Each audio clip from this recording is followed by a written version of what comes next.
everyone, today I will be discussing fans. Do the fans have a say in what happens within a show or a movie series? Should the fans have a say in what happens? Which fans should have a say in what happens? So the idea behind fans having a say in what happens in a movie series or a TV show is the idea of capitalism. There has to be a demand for something in order for other people to make money off of it. So when it comes to TV shows or movies, they have to do what the fans want to see on the screen in order for them to make money off of what is on the screen. Because if you make a movie that nobody wants to see, nobody's going to see it and you're not going to make your money back. And in a lot of cases, in order to make even more money, they kind of make these decisions for TV shows or movie series where they'll have something put in purposely to appeal to a larger crowd. I think a good example of this is love triangles. They always put those love triangles in movies and TV shows in order to appeal to the female audience. They kind of tried to do that with Pirates of the Caribbean. Messed everything up. The idea was to give female audiences what they perceived as what they want. And fans are not always going to be very vocal about what they want. Sometimes they don't even know what they want. So this can lead to them making a lot of decisions based on just very basic polling data of what they generally like in movies and then just shoving it in movies that just shouldn't have it. But aside from these movie makers trying to appease fans and widen their appeal, there of course is the opposite side that demands they don't have to do anything that the fans want. They are there for their story, and if you don't like their story, you don't have to watch it. Now, in defense of this decision to not tell a story just to please fans, you can, in theory, tell a better story if you're more focused on that story and less focused on what other people might want. Less focused on an audience that you might not have. Because instead you're sticking with your initial ideas, your initial audience, and not trying to broaden out and hit a certain audience that might not be very interested in your story to begin with. But this type of mindset might also just make you avoid criticism where it's needed.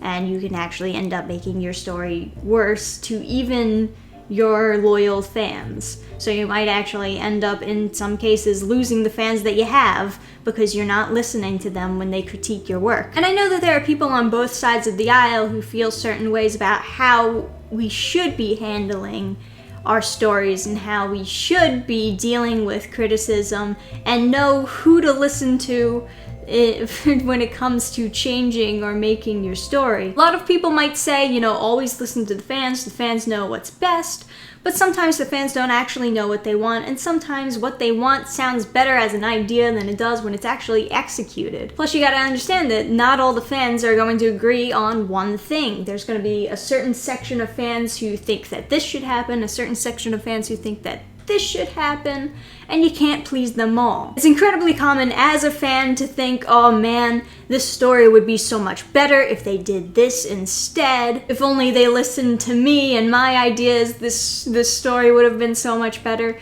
But then there's another fan who doesn't like your version of the story either and thinks it should have gone an even differenter way. So then you would argue, well, then they should just go with the majority opinion.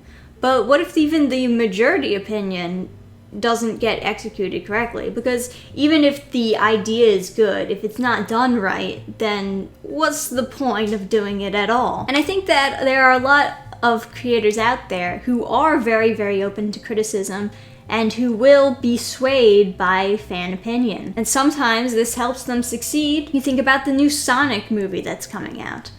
And the design looked terrible, and we all thought it looked terrible. It was majority opinion that the design just wasn't ready for the movie. So, what happened? The creator came out and said, alright, I'll fix the design. And the movie got pushed back, but he promised that he would make it better so that he did not lose his potential fans. And I do think that was the right decision. But just because the idea is right, it doesn't mean that it's actually going to look better. You know what I mean? Even if he says, okay, I'm going to fix it and make it look better, he could even make it look worse. It is possible. So there's a lot of complications when it comes to listening to the fans, but regardless of the cons that you may come across when it comes to listening to the fans, I think overall being open to criticism and listening to the majority opinion, even if you disagree with it, at least understanding their side of why they think something should be this way. At the very least, understanding how they think can help you write the story better. Sometimes it's not always about just doing what they say, but listening to why they feel a certain way. Because if you understand how your fans think, or even how the general audience thinks, then you can write a story that's more appealing to them. A story that they're more likely to enjoy. But those are just my thoughts on the matter, so tell me, what do you think down below in the comments? Do the fans deserve a say in what happens with these movies and TV shows? Should writers listen to them? Should writers ignore them? Should writers be somewhere in the middle where they listen, but they don't do exactly what they say? Give me some of your thoughts on other complications that come with listening to the fans or not listening to the fans. And of course, thank you guys for listening to me. Remember to leave a like on the video, and I'll see you guys next time.